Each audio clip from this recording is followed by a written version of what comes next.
the Crusaders versus the Force. The Crusaders dealing with a few injuries. They had Finlay Brewis and Chafiaki both pulled pre-game. We're not sure exactly where they're at yet. Dallas McLeod came off with a shoulder injury. I suspect he may well have found himself out of the 23 anyway, with all the cattle coming back.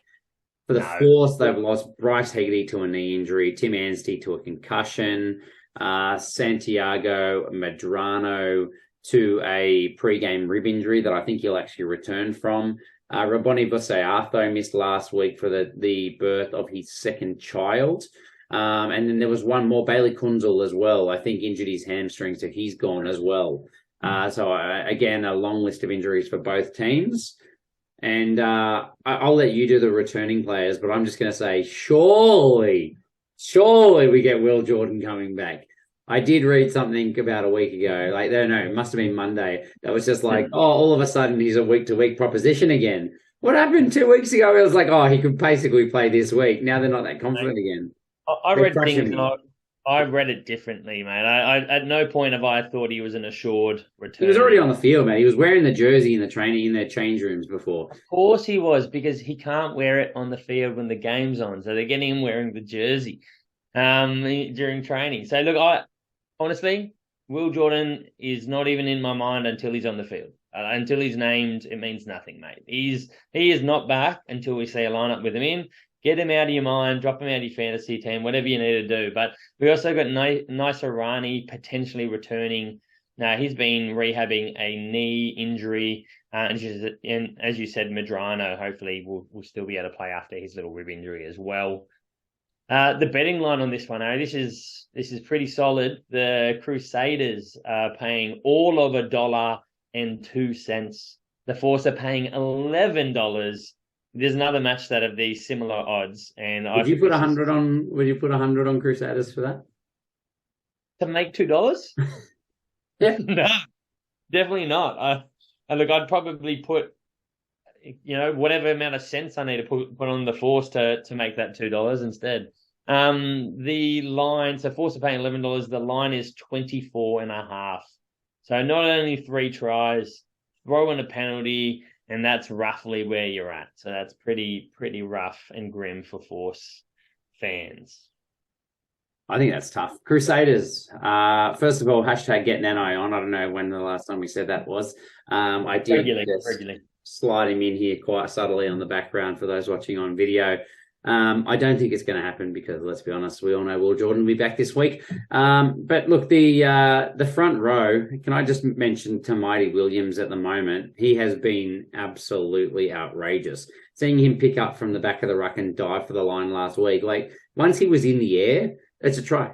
No one's going to stop that guy when he's actually moving like that. There's no possible way. No one's catching him. No one's going to put themselves underneath because they'll be crushed. It's a try every single time when he dives like that. But having said that, Ollie Jaeger, second game back, I don't know how confident he is in his own neck, but surely Williams deserves a rest as well.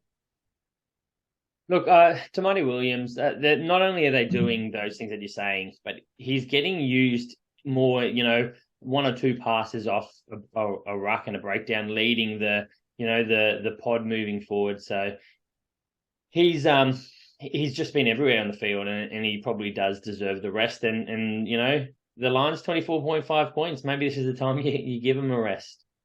Harry, Will Jordan? No, he's not playing, mate. Ignore him. Look, the other names we touched on returning, obviously Tizzano. He came back last week, made 21 of 21 tackles, 12 carries for 46 meters, 4 tackle busts, 1 a turnover. This kid is 22 years old. Couldn't get minutes for the Waratahs last year. Headed offshore. We all sighed, thinking, no, we've lost him. He's going to end up playing for Italy or something along those lines. And he's back. And, geez, 1 week back. And people realise we missed this kid. He's only 22. He's so good. I loved him at the Tars, and I completely understand why he left. Great to see him back at the Force. I just think it's such a good fit. Okay. He's a weapon. And the other one's Nice Rani. Apparently, reportedly, he is very close or likely to be back, is what I think I've seen this weekend.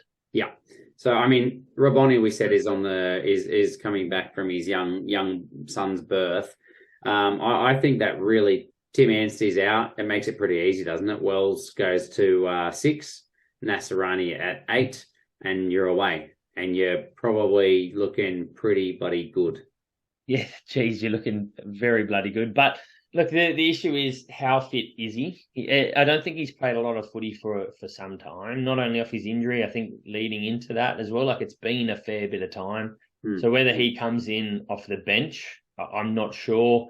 They haven't really been backing the likes of Pew. It's probably a tough ask for them.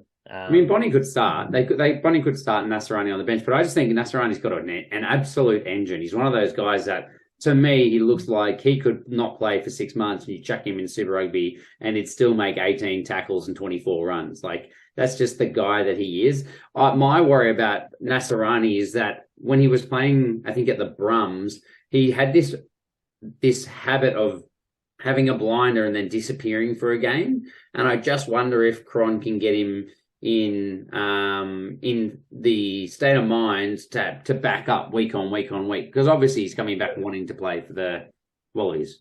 You're wondering how, if it was 6 months ago, was his last game good or bad? Is that basically what you're wondering? If he goes good, bad? Yeah, that's right. Last game like? Yeah.